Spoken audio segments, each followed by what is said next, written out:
राम ने ऋषि विश्वामित्र से कहा, गुरुदेव, मेरी रुचि अपने पूर्वज सगर की यज्ञ गाथा को विस्तार पूर्वक सुनने में है। आथ कृपा करके इस वृतांत को पूरा पूरा सुनाइए। राम के इस तरह कहने पर ऋषि विश्वामित्र प्रसन्न होकर कहने लगे, राजा सगर ने हिमालय एवं विंध्याचल के बीच की हरी भरी भूमि पर एक विशाल यज्ञ मंडप का निर्माण करवाया।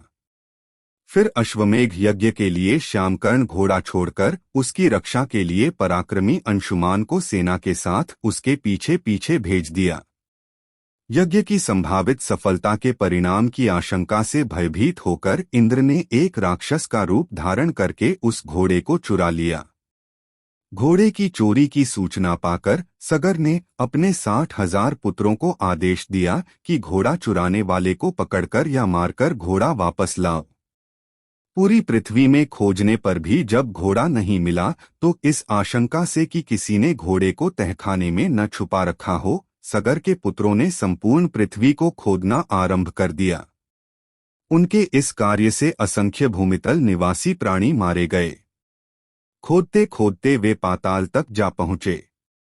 उनके इस नृशंस कृत्य की देवताओं ने ब्रह्मा जी से शिकायत की, तो ब्रह्मा जी ने कहा कि ये राजकुमार क्रोध एवं मद में अंधे होकर ऐसा कर रहे हैं।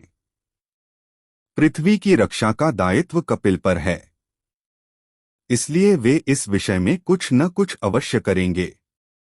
पूरी पृथ्वी को खोदने के बाद भी जब घोड़ा और उसको चुराने वाला चोर नहीं मिला तो निराश होकर राजकुमारों ने इसकी सूचना अपने पिता को दी। रुष्ट होकर सगर ने आदेश दिया कि घोड़े को पाताल में जाकर ढूंढो। पाताल में घोड़े को खोजते खोजते वे सनातन वसुदेव कपिल के आश्रम में पहुंच गए। उन्होंने देखा कपिल आंखें बंद किए बैठे हैं। उन्हीं के पास यज्ञ का वह घोड़ा बंधा हुआ है।